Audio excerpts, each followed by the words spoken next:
welcome to the 40k Fireside podcast, where we discuss everything to do with competitive Warhammer 40k with your hosts Vik VJ and David Gaylord.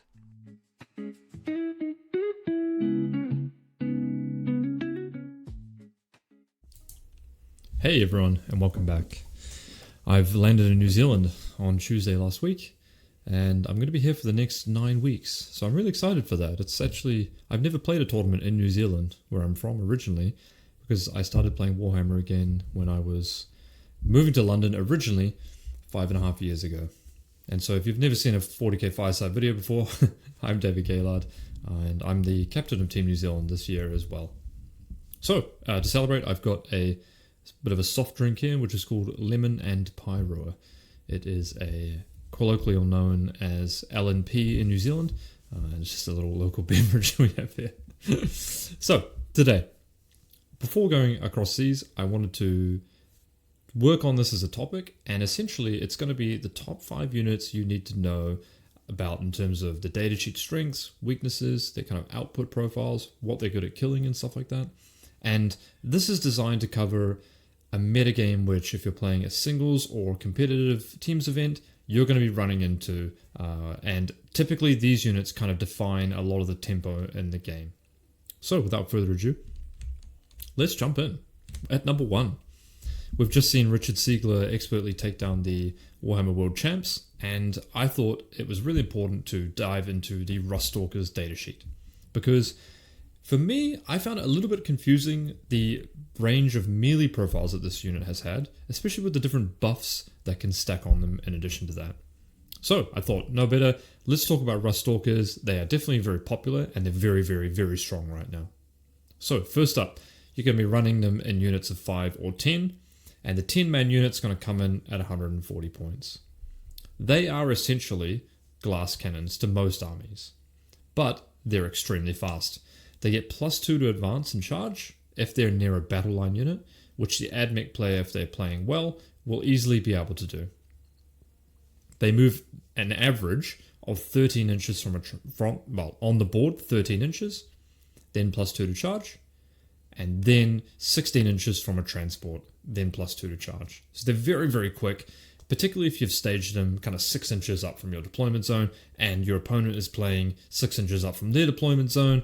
That's more or less disembarking or finishing their move or advance in front of the unit that they want to target. So, there are typically 2 main detachments which AdMech players are playing these days, and that's Halo Screed and Skitarii Hunter Cohort.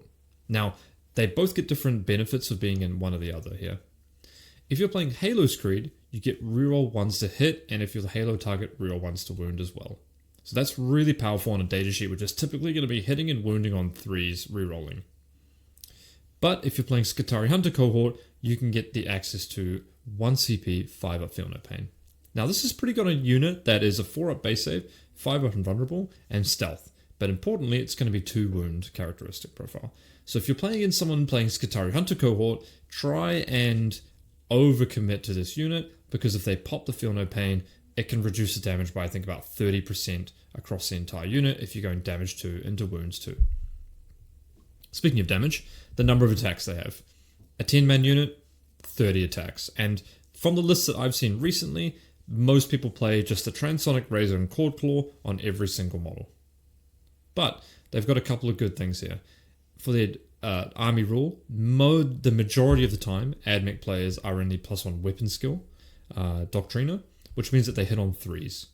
3 attacks, 5/2/2, and anti-infantry 3+. The anti-infantry 3+ I wouldn't say is really big, but against a couple of targets it can be super relevant actually. If you're going against Orc Boys, for example, that's going to be wounding on 3s still instead of 4s, and even 3s even if they -1 to wound. And for example, Victrix Honor Guard, which have just come out, being -1 to wound, it's going to negate that as well. So wounding on 3s, really nice there, anti-infantry. Inbuilt precision, but the model's unit is quite large, so I don't really see that coming up too much in my games. Now, it is worth noting that a lot of AdMech players play Belisarius Call, which gives the Oath of Moment ability without the +1 to wound onto a specific target. So when I say 30 attacks, 20 hits, realistically it's much more like 30 attacks, 27 hits if you have Oath of Moments on that target. So without any buffs whatsoever, a 68% chance to kill 3 Victrix Honor Guard models. So with buffs, that's going to be coming close to killing 5 Victrix Honor Guard. But conversely, you're looking at a 50% chance to deal 4 damage to just a Leman Russ, right? So they're going to be wounding on 6s, and Leman Russ is going to be taking a 2-up save. And as you can see, about double the damage, more than double the damage to the Knight variant there. Mainly because the Knight's going to be Toughness 9 and a 3-up save. So you can see that Toughness 10 is a great breakpoint for these guys, and having a 2-up save is a really good breakpoint as well. Now, they do have some counterplay, but the reality is that at the end of the day, these are a pretty efficient datasheet, right? They've got a pretty large footprint, so they're vulnerable to shooting or pile in fighting, right? If you hit a unit with these guys behind them, you can then pile into them and realistically hit them quite well. For example, if they're in a transport, you can pop the transport from one side, force them to disembark on another side quite reliably, and then pile them with that unit to then hit them. Conversely, if you want a rapid transport, these guys have a big base size. I think they're 40 mil bases. So actually disembarking from a transport can be quite difficult sometimes, making it really easy to rapid Dune Rider quite reliably with just 10 Catachamp, for example. Conversely, if they want to charge, say, a Leman Russ and you've got Bulgrin behind them, Heroicing is pretty easy to work against this unit. If you actually adhere to the pile-in rules correctly, where each model has to end closer to the closest model, you can find that if you heroic onto one side of them, say they're charging down here onto your tank, and you heroic, they need to base you across the tank, and you heroic this way, it's very difficult for them to counter swing into your unit that you've heroiced with, for example. So that's a good way to do it as well. And last but not least, Toughness 10 is a great breakpoint for them. Having said that though, these guys are really, really fast. So one way to protect yourself is to have a nice chaff unit in front of your dangerous melee unit. Force them to attack a chaff unit, something like Gretchen, 10 guardsmen, 5 scouts for example, so that they can't get a lot of value out of activating into your unit that easily.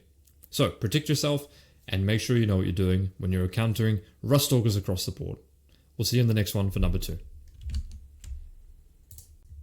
And we are back with number 2, Victrix Honor Guard. Now I've had the opportunity of playing these guys quite a bit recently. They are kind of the new hotness and a part of the release that happened last month with the Ultramarines revamp. Now, you'll probably be seeing these in units of 6 and they cost 210 points. You can kind of think of them as Terminators that have -1 to wound and also Blood Surge. They've got toughness 4, 4 wounds with a 2-up base save. So, they also move 6 inches, so I guess plus 1 more inch there. They're kind of just better Terminators than always, to be honest with you. But they also have Blood Surge on top of that, which is a bit of a unique ability. So, they have no invulnerable save, which makes them a little bit vulnerable to high damage AP. Typically, you're going to see these led by characters, because if they're not led, they don't get -1 to wound, and they need to lose a model to Blood Surge in addition, just as a little rule of thumb. So the characters which you'll typically see them with are going to be Cato Sicarius, the old one. He gives his unit Assault and Scout 6. This is really critical because you can basically get 6 inches of free movement at the beginning of the game, and if you go second with this unit, you can very much call Assault Doctrine on turn 1 and charge someone, right? For example, they've moved 5 inches forward, so they're 19 inches away. You're going to move 6 inches forward, so you're 13 inches away. You're going to disembark 9, a 4-inch charge onto a unit, right? Really, really deceptive how quick this unit can be with Scout move now. Cato also gives his unit a flat 6 reactive move if your opponent ends a move within 9 inches of Cato's model. So typically speaking, if you're using this, you want to put Cato right at the front, led by the front. Next up, you're going to see Uriel Venturous. He gives his unit Deep Strike, and he also has Vect aura. So, typically speaking, you'll see Cato's unit on the board in a transport, then you'll see Calgar's model on the board, and then you'll see Uriel's unit in Deep Strike if your opponent is playing 18. And then they're going to try and rapid ingress Uriel's unit onto the board by punching a hole in the screens and pushing you back with tempo with their Cato's unit. That's typically how I play them, and have played them to date. Last but not least, you're going to see the third unit typically with Manius Calgar. Now, he can come with 2 Victrix Honor Guard himself, which makes the unit a 9-man Victrix Honor Guard unit.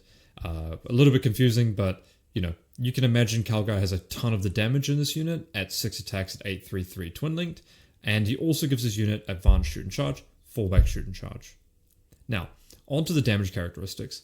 These guys have actually got 2 bolter shots each that hit on 2s, so don't be surprised if you take a bit of damage on a unit that doesn't necessarily have a great save, right? For example, a unit of 6 is going to have 12 shots, which is basically going to be 10 hits at 4 minus 1, 2. They're actually a legitimate target to use Storm of Fire on. Basically, just +1 AP, ignore cover if you're in Devastator Doctrine. So the shooting is non-negligible out of this unit, for sure. But damage-wise, they pretty much just have 5 attacks at 5/2/2 each, hitting on 2s. So they're much better Blade Guard because they hit on 2s. And into the Oath of Moment target, 30 attacks will be more often 30 hits, right? It's like 29.5 or something. So if they don't have Oath of Moment, 30 attacks, 25 hits. Now, I've done some damage calculations below as well, and you can see 4 damage into a Vindicator. This is unbuffed. 8.3 Boyz did if they have a 5 up invulnerable save, unbuffed, and 5.5 damage to a Big Knight. Now, on average, the math, if you're wounding on 6s with Oath of Moment, you will just more than double your damage into all of these targets here. So you can imagine, plus the character would probably kill the Vindicator, and then plus the character would probably put, 11, 12 damage, probably 14 damage onto a Knight, 15 maybe on average. And then the Boyz is, a little bit more than that as well. So if you're wounding on 6s, Oath of Moment is double damage.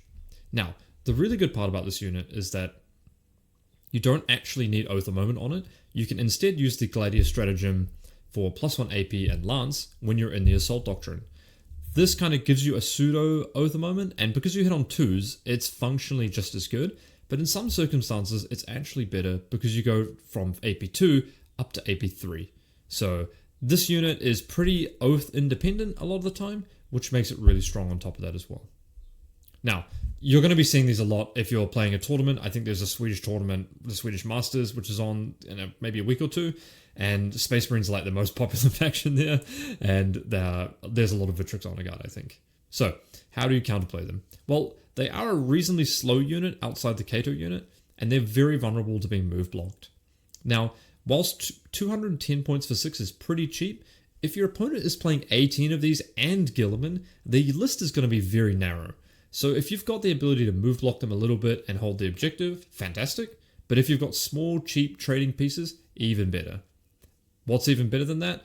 If you've got maybe a Redemptor Dreadnought, flat 4 damage, Doomsday Arc perhaps, or you've got Riptides, those are really good as well. Even just Retributors are fantastic into these guys, particularly if you shoot an Immolator first, Retribute them after that. High AP Melters, very good into these guys. The really key part about this unit though is that people and good players will typically set it up so they can reactive move into your shooting unit so that you can only shoot this unit once before it will then blood surge into another unit. So I would only bank on being able to activate once into this unit with a shooting asset. However, if your shooting asset is, say, a Vindicator, you can force them to blood surge into your Vindicator if you're closest to their character, which is often Kato Sicarius. Then you could shoot into combat, for example. Now, it's worth mentioning that the blood surge is an optional move, so sometimes you don't even blood surge. It can be tricky here or there. Next up, they are quite CP intensive. You do want to be fueling this unit with Armor of Contempt, go to ground if you're not in cover, CP reroll a save, because the more that you have this unit alive, the better it is. Just Kato Sicarius and one guy is a pain in the ass because he's going to reactive move and then blood surge into something, and they're OC2 each, so just a couple of models alive can really contest a point. Last but not least, mortal wounds are very good against them.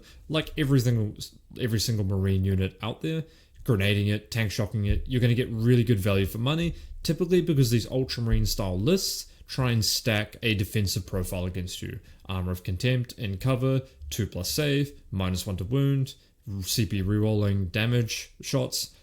That's typically the way to play it, so making it very durable to get through these units. And a durable unit that's hard to get through whilst also blood surging can oftentimes mean that you're only going to be able to activate into it once. So blood surge, maybe have a counter charge. I wouldn't say precision is that important against these units, but just any high AP, high damage attacks are going to be where you want to be.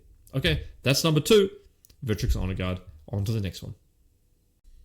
Alright, number 3, and we are sticking with the Ultramarines theme, the Redemptor Dreadnought. Now, I talked about this in a previous video, kind of my video critical look at the new Gladius detachment, and one of the conclusions I came to was that the new Gladius detachment is really only better if you're playing a more shooting-based element list archetype, and I do think that will still be popular. People will still play that. And one of the backbones of these kind of lists is the Redemptor Dreadnought. It's a bit of a do-everything unit. It doesn't do anything fantastically, but it does do everything, and it has an inherently powerful datasheet ability of -1 damage. Now you can think about the last couple of units we talked about, Ruststalkers and Victrix Honor Guard, Calgar and the characters. They're all multi-damage, and you effectively half the vast majority of their damage going into it. So, it's not as good against, say, maybe a las cannon or a melter, for example, but very good against most combat units. It's your standard marine tough unit kind of profile, toughness 10, 12 wounds, 2 up save, and will often be on a 0 up save with armor and cover. So, let's talk about the big chongster. He's 195 points, and he's OC4, which makes him a good all-rounder for both holding objective, contesting, and not being too expensive. His damage in melee is actually not that good, and the profile is not as scary as it sounds. 5 attacks, 12, 2, 3. Now that sounds good, but he hits on 3s, and oftentimes against anything that's toughness 6 or greater than 6, or a tank, he's going to be wounding on 3s as well, and it's only AP2.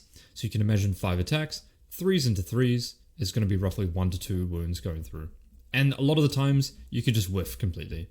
So, if you've got 5 scouts, he definitely doesn't kill them on average. Even if he wounds 5 times and hits 5 times, then you're going to be taking a 6 up save. So if you've got a good save characteristic, or just many models, or Armor of Contempt, you can negate his melee entirely. Now, the most common loadout I've seen is going to be 1 heavy onslaught Gatling cannon, 1 macroplasma incinerator, 1 twin frag storm grenade launcher, and 1 Icarus rocket pod, in addition to the melee weapon there up there as well. Now, the vast majority of the damage here is going to be in the macroplasma incinerator, which is the D6+1 blast weapon. Now, that with Oath of Moment is a lot better, but it's still really vulnerable if you've only got 1 Redemptor to the number of shot counts. It's very similar to the Doomsday Arc in a lot of ways. You don't see Redemptors being played as one-offs in lists.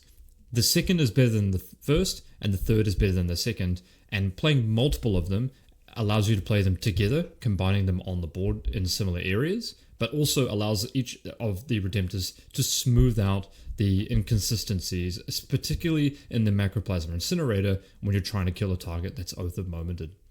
Now, Oath of Moment obviously works very well with this unit. Strength 9 is a bit of an awkward breakpoint, but pushing it to Strength 10 against vehicles and then Strength 11 effectively against vehicles to consistently wound on 4s is really, really nice there.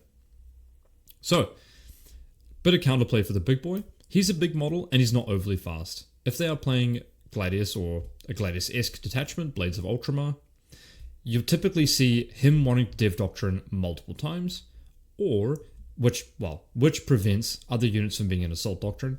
So for example, if he's in Dev Doctrine, it's a little bit harder for Gilliman to be in Assault Doctrine, and the two can't necessarily come here at the same time. They do move 8 inches, and they are a very large base. They're very susceptible to move block, and they're very predictably pre-measuring. You can predictably pre-measure where they're going to be going as well. A couple of ways to get around them.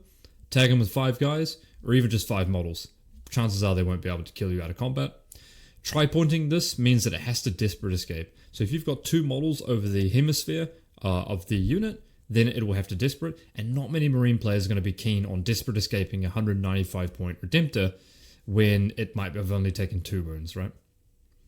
This is a typical type of unit that wants to trade over multiple turns of the game. It wants to be alive on turn 1, 2, 3, and 4 to be my guy shoots your guy shoots my guy, huzzah, we all stand around hunky-dory, but I'm on the point, and eventually grind you down through Oath of Moment, despite maybe not having the greatest macroplasma incinerators, but having a very tough, save characteristic profile to block a lot of damage coming in. So if you can hit them hard, hit them fast, very good. And like most Marine profiles that are your typical 2-up save, hit them with grenades, hit them with a tank shock, they can be half dead before you even get to them. Okay, that's the Redemptor. Number 4, this one's going to be a bit of a surprise one. 20 Boyz and Ghaz. This unit is extremely good and is completely defining when you play against Orc Warhorde lists, which is basically the best list that my teammate Brian Sight plays, and this is the cornerstone. Well, it's a corner of the list because it's 25% of the points cost of the army, coming in at 500 points, 20 Boyz, Ghaz, and the Big Mech with the enhancement. This is a 23-man unit, toughness 5, 5-up save. The best part about the unit, it's extremely fast. It gets +2 to move from the Big Mech enhancement. It can get +2 to advance and +2 to charge for the 1 CP.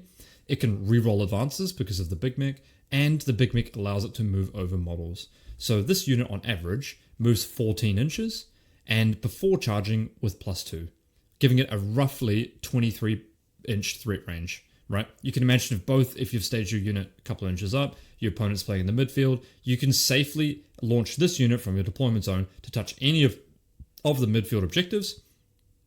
And if it's big enough, charge your opponent's home field while you're at it. It's extremely fast and does a ton of damage. Now the damage profile is a bit weird in this unit. It's not very linear across the entire unit spread. Ghaz is the majority of damage into hard, tough targets, right? So Ghaz has like 12 attacks at damage 2, like 6 attacks at damage 4, and then you get about literally 100-ish attacks from the Boyz as well, and they have a 1 CP strat for crit 5s, right? So a crit 5 sustained means that Ghaz is going to be chunking out a huge amount of damage, and then Ghaz, the Big Mech, and the Knob are going to be able to crack into one side. Now the way that Great Orc players typically use this unit, they're going to have it on a giant kind of flail effectively, right? They're going to push the entire unit right into the middle of the board here, right across like this, and then Ghaz and the Boyz will be on one end, well Ghaz, the Mega Knob, and the Big Mech on one end, all the Boyz strung out this way. They'll charge with the Boyz this direction maybe, and then they'll slingshot Ghaz all the way around into a different part of the board here, creating a massive wrecking ball where Ghaz is on one end, and then just destroying everything and tagging stuff up as much as possible.